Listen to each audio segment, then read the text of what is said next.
Sin más, tengo el honor de presentar la conferencia inaugural por parte de don Santiago Camporrama, abogado del Ilustre Colegio de Abogados de Sevilla desde el año 1994. Actualmente es el jefe del Departamento de Asesoría Jurídica. Es diplomado en Proceso Penal por el Instituto de Ciencias del Derecho, miembro de la Asociación Española de Derecho Sanitario, habitual colaborador en secciones especializadas y ponencias sobre derecho sanitario, así como participa habitualmente en ponencias y en publicaciones sanitarias. Sin más, le cedo la palabra. Muchas gracias. Buenos días a todos, ilustrísimo señor, señores, señoras y amigos. Veo algunas caras amigas aquí y espero que a lo largo del día aparezcan muchos más que me habían indicado que vendrían.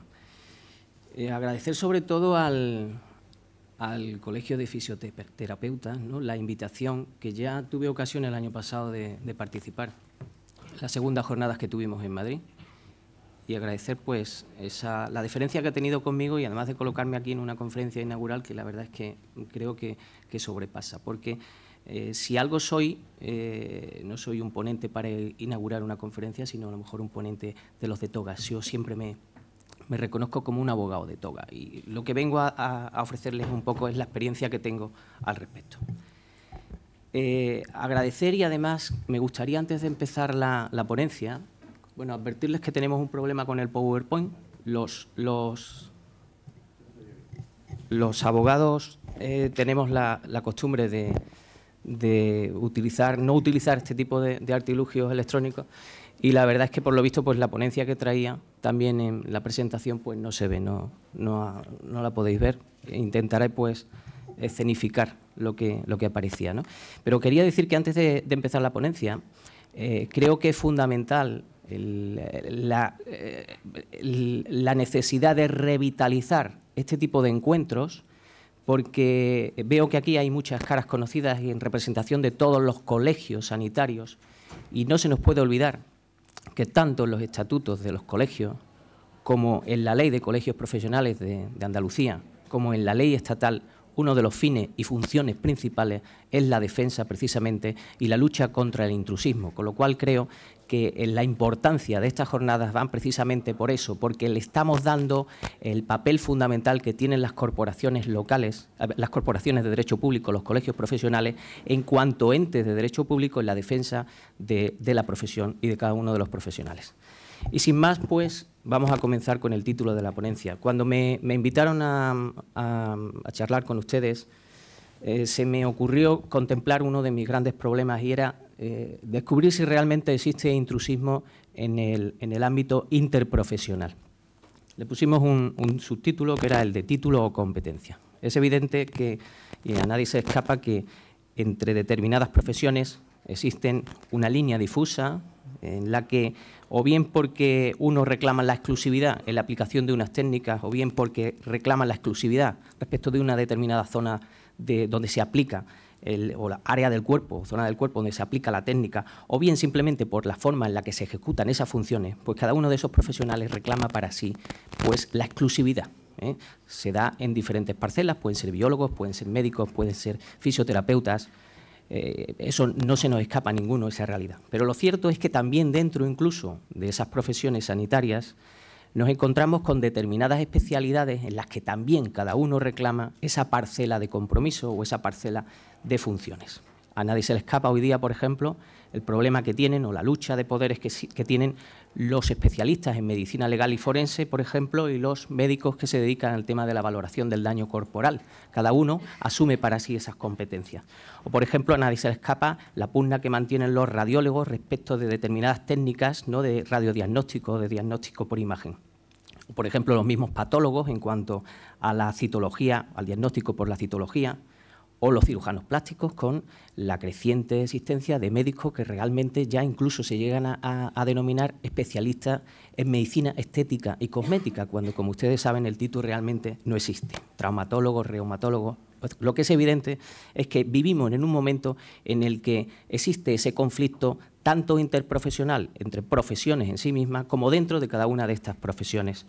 Y ello nos lleva realmente a preguntarnos y a cuestionarnos si esta cuestión se decide al final o la pugna la decide el título o la competencia en el ejercicio de la profesión. La pregunta que nos tenemos que hacer es ¿qué ocurriría si alguno de estas personas, de estos profesionales que se aventuran en un territorio que es dudoso, pues tuviese un resultado que fuera lesivo? ¿De qué estaríamos hablando en este caso? ¿De un supuesto de intrusismo o estaríamos hablando de un supuesto de imprudencia o de negligencia? Esa es la gran pregunta que nos podemos hacer y que nos hacemos los letrados. Y el problema radica, además, es que hay quien dice, y lo cierto, si lo llevamos a grandes extremos, es que estamos en un país que además crea intrusos. El Estado propiamente está generando intrusos. Yo voy a poner dos ejemplos. Uno es cuando en la tuvo entrada en vigor el título de especialistas en médicos especialistas en medicina familiar y comunitaria, se generó un problema con los médicos generales, porque en principio no tenían el título para poder prestar servicios en el sistema sanitario público. Tal fue el cisma, las reclamaciones que hubo, que el propio Estado sacó entonces un certificado, ¿no?, de reconocimiento de derechos adquiridos, que era un papelito que luego no ha servido para nada, no ha servido ni para obtener el acceso a oposiciones, pero que de alguna manera estaba paliando esa situación que se había producido. Y anualmente todos sabemos que en el ámbito sanitario pues alrededor de unos 30.000 personas aparecen y el Estado les reconoce y les autoriza la situación intrusa. A nadie se nos escapa que teniendo el concepto de intrusismo inicialmente con el que estamos barajando, pues los MIR, los médicos que aparecen en los hospitales anualmente, sobre todo en los periodos de vacaciones y sábados y vacaciones, los periodos en los que están sin esa tutoría, están realizando actos propios de una profesión para la que en ese momento no tienen el título y muchos de ellos incluso tampoco acaban teniéndolo en su vida. Con estas circunstancias nos adentramos y nos preguntamos, ¿la legislación que tenemos nos da soluciones al respecto o no nos da soluciones al respecto? Y entramos a analizar esas competencias. ¿Dónde están las competencias que describen de alguna manera las diferencias entre una profesión, otra profesión o una especialidad y otra especialidad? Realmente tenemos una ley que es la Ley de Ordenación de las Profesiones Sanitarias, que es una ley relativamente joven, es la Ley 44 del 2003, y en la ley, en el artículo 6 y en el artículo 7, se hace referencia precisamente y se delimitan pues, esas parcelas, las competencias de cada una de las profesiones. Si nos las leemos un día y vemos todas, tienen un denominador común y es que realmente coinciden en que todas se dedican a la prestación de servicios en la atención sanitaria, en diferentes áreas, pero como denominador común tienen eso. Y hay aún más, hay un denominador común por encima, y es el hecho de que sin perjuicio de que se reconoce realmente lo que es la titulación y la competencia de cada uno de los profesionales, sin embargo, tiende y se le da mayor importancia a lo que denomina la propia ley el factor o el carácter multidisciplinar de la disciplina sanitaria.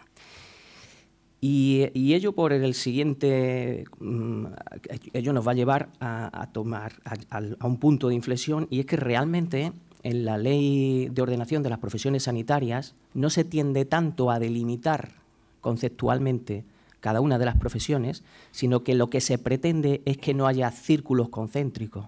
Es decir, si buscamos en la Ley de Ordenación de las Profesiones Sanitarias definir concretamente las líneas de actuación de cada profesión, nos vamos a dar cuenta que pretende todo lo contrario. Y así basta, por ejemplo, con que veamos el artículo 9 de la propia ley. El artículo 9...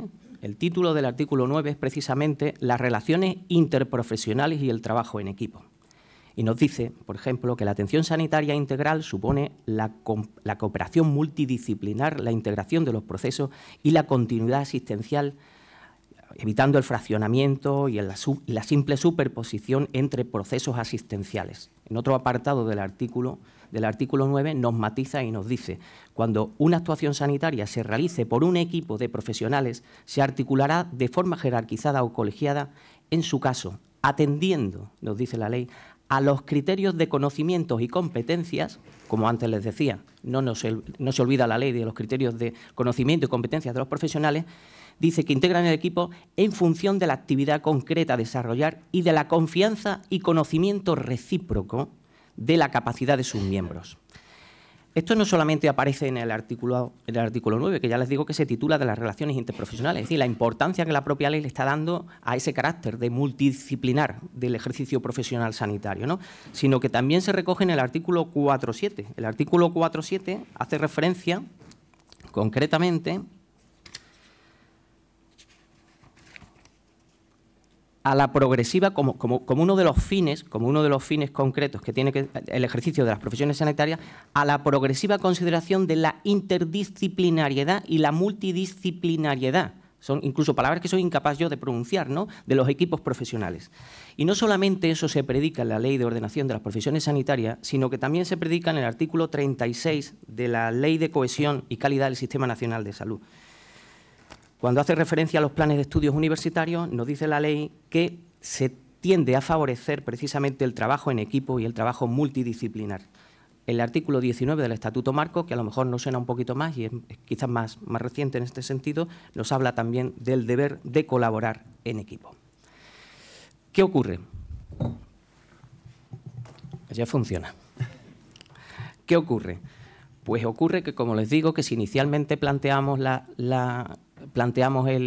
tesis de que realmente nos encontramos con muchas parcelas en las que, bien por razón de que cada profesión sanitaria se atribuye una determinada función, o bien porque dentro de la profesión sanitaria nos encontramos con especialidades que inciden en esas funciones, y en principio podríamos pensar todos son intrusos, resulta que, atendiéndonos a la ley, al principio que se recoge en la ley orgánica, en la Ley de Ordenación de las Profesiones Sanitarias, parece que no existen esas parcelas y que lo que pretende la ley es todo lo contrario, es, digamos, que confundir un poco más.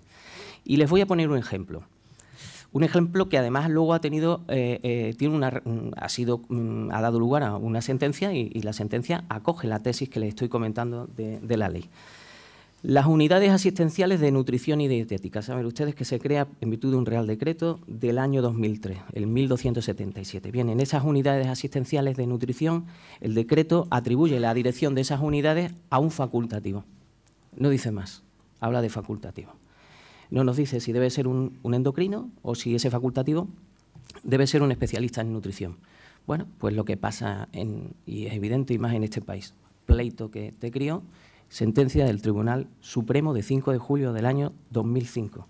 Y nos dice la sentencia que hace descansar el fallo, precisamente, en el carácter multidisciplinar que tiene la Ley de Ordenación de las Profesiones Sanitarias. Y dice, señores, ahí no hay intrusismo. La sentencia, en definitiva, concluye en excluir cualquier tipo de cualquier delito de intrusismo en esta situación.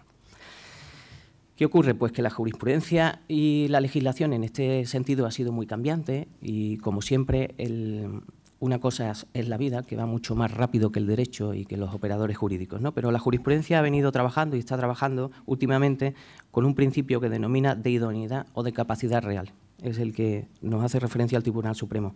La tesis es la siguiente: sin perjuicio de que se sigue reconociendo lo que es la formación universitaria, el carácter, se evita, dice el Tribunal Supremo, se debe de evitar los monopolios competenciales.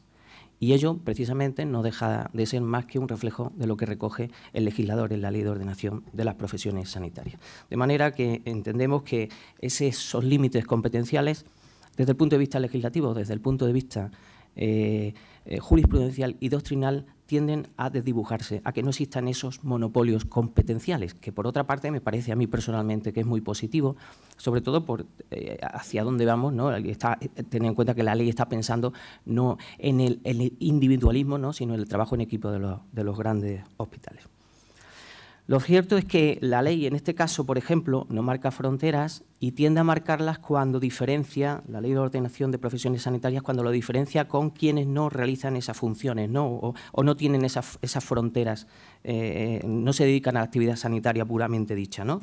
Salvo algunas excepciones, ¿no?, que sí se mantienen en la disposición adicional séptima y que no voy a entrar por lo prolija que son, pero que ahí sí que existen esas diferencias en quien tiene la titulación y quien no tiene la titulación. Aún así, existen casos muy problemáticos. Es decir, a pesar de que tenemos una ley que parece que delimita de alguna manera las competencias y, por otra parte, deja claro que no pueden hacerse reductos competenciales, existen todavía casos muy problemáticos. Uno de ellos, teniendo en cuenta, y no quiero que se nos olvide, el principio de que la ley no admite los monopolios en el ejercicio de la profesión.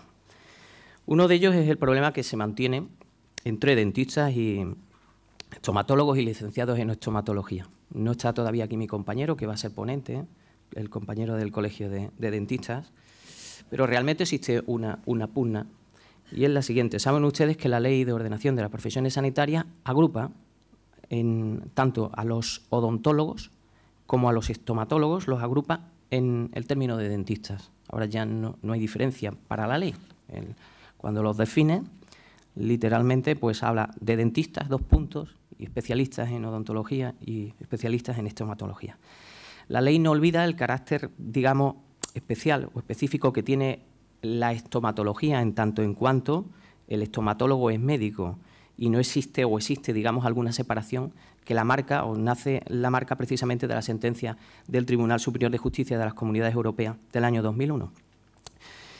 Pero sí es cierto que los estomatólogos están desarrollando una función que entra dentro del campo de los odontólogos.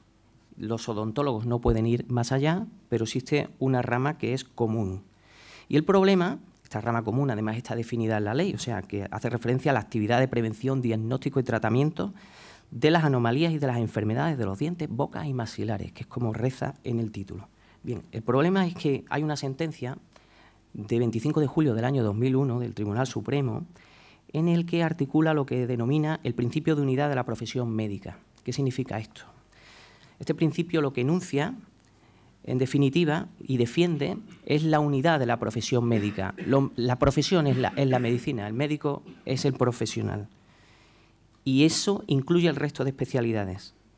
Siendo la medicina o la de médico la única profesión existente, se deduce que cualquier médico puede realizar cualquier acto con un paciente, aunque sea una especialidad. El médico en este ramo no cometería intrusismo por el principio de unidad de la profesión médica.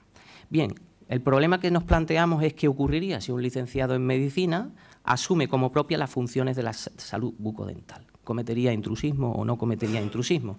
Porque teniendo en cuenta el principio que nos establece el Tribunal Supremo desde el año 2001 y teniendo en cuenta el carácter multidisciplinar y de no círculos concéntricos que establece la Ley de Ordenación de Profesiones Sanitarias, parece que no sería intrusismo. Y esto sigue siendo una pugna entre los defensores de una tesis y los defensores de todas. Problemas existen también, por ejemplo, entre los psiquiatras, los especialistas en psiquiatría y los psicólogos clínicos. Saben ustedes que la Ley Orgánica de Profesiones Sanitarias pues no contempló, o si los contempló, les exigía el título de especialistas en ciencias de la salud, ¿no? Problemas existen, por ejemplo, también entre oftalmólogos y los diplomados universitarios en optometría. Inciden sobre todo fundamentalmente porque ahora se permite a los diplomados la detección de los defectos en la refracción. Los oftalmólogos insisten en que esa parcela es suya y no está resuelta. O, por ejemplo, el hecho de que, si bien es cierto que titulados universitarios hoy día para el tema de la salud precisan siempre el título de especialista en ciencias de la salud, hablamos de psicólogos, biólogos, bioquímicos, ¿no? Sin embargo, hay determinadas profesiones sanitarias que no necesitarían para determinadas actividades el título de ciencias de la salud, como es el caso, por ejemplo, de los biólogos, que, como ustedes saben, no lo precisan para tener un laboratorio de análisis clínico, porque el propio título universitario ya se lo permite, sin necesidad de acudir a ello. Con ello resulta que, al final, pues todo nos hace llegar a un punto, y es si realmente el artículo 403 del Código Penal, y en esta ocasión mi compañero tendrá ocasión de pronunciarse más, yo voy a hacer algunas puntualizaciones muy precisas, si realmente el artículo 403 nos sirve para algo. Porque saben ustedes que sí, que con la modificación hoy día ya se persigue a quien ejercita actos propios de una profesión, bien o tenga el título académico, que sí que es equivalente al universitario, ¿no? O bien el título oficial. Hoy ya se persiguen esas dos situaciones. Pero el problema es que, aunque parece que está claro, no está tan claro. Y hay diversas teorías. Hay quien piensa que el articulado del 403 persigue, por un lado, al que ejercita actos de una profesión sin tener el título académico, el título universitario, al que emite la universidad, y por otra parte se está castigando con menor pena a quien se dedica al ejercicio de una profesión y no tiene el título oficial que es expedido por el Estado. Pero hay quien piensa que no. Hay una segunda teoría que considera que lo que se está persiguiendo es, por una parte, a quien ejerce actos de una profesión sin tener el título universitario, pero en el segundo apartado se exige como prioritario el que precisamente quien no tiene el título oficial sí tenga ese título universitario. Sería, por ejemplo, el caso de los especialistas en medicina. Y aún así, bueno, y esta tesis que parece en principio, porque que podría parecernos ridícula, se sustenta en una sentencia, en la 111 del Tribunal Constitucional del año 93, o sea, que tiene fundamentación. Y aún así, les digo, hay una tercera postura que es más ecléctica, que permite, considera que efectivamente existe diferenciación entre los dos tipos, o sea, que se persigue por un sitio y por otro, pero cuando se refiere al segundo, al subtipo, hace una matización el Tribunal Supremo a raíz de una sentencia del año 2001, de 12 de noviembre, y dice, bueno, pues sí, es delito de intrusismo, pero hay que atender al bien jurídico protegido. Es decir, vamos a considerar que es intrusismo cuando realmente nos encontramos ante supuestos en los que el Estado exige una especial protección al bien salud, al bien jurídico protegido, para realmente considerar que el ejercicio de una profesión sin el título oficial puede considerarse punible penalmente. Pero, como les digo, no quiero entrar más porque supongo que eso forma parte de la exposición de mi compañero. Si esto fuera poco, para realmente acabar con la problemática y tener las cosas claras, pues resulta que con la evolución de la legislación universitaria, pues resulta que todavía es peor. Saben ustedes que la Ley Orgánica Universitaria pues introduce y compagina lo que con el Espacio Europeo de Educación Sanitaria, pues ha cambiado todo el proceso de selección. Ahora ya no sabemos realmente. Inicialmente, la universidad, cuando uno obtenía un título universitario, obtenía el título de la profesión, estaba vinculado. Hoy día, el hecho de tener un título universitario no equivale a que ese título sea equiparable para ejercer la profesión. Con lo cual, estamos cambiando y resulta todavía que es más complicado la interpretación del artículo 403.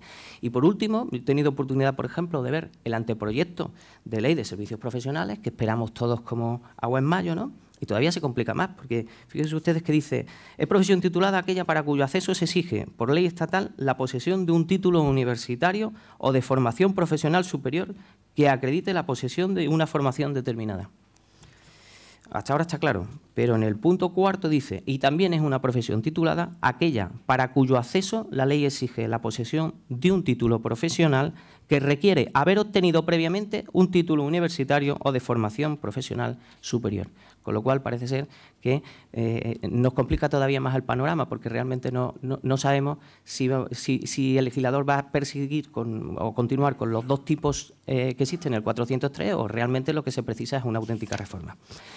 Y finalmente les tenía preparada aquí la última diapositiva, ¿no?, en cuanto a la conclusión. Yo he iniciado mi exposición planteándoles que realmente existe un problema que es relativamente reciente, y es precisamente, bueno, que sabemos que hay parcelas interprofesionales en las que existe una serie de disputas. Y la primera conclusión a que llegamos es que realmente eso es un intrusismo. La conclusión al final, después de esta reflexión que yo les planteo, es que después de analizar el sentido de la Ley de Ordenación de Profesiones Sanitarias, que no permite esa estanqueidad, y la doctrina sentada por el Tribunal Supremo al respecto, debemos de concluir que realmente el intrusismo interprofesional, como nosotros lo entendemos, no existe o no debe existir, o el legislador no quiere que exista. Muchas gracias.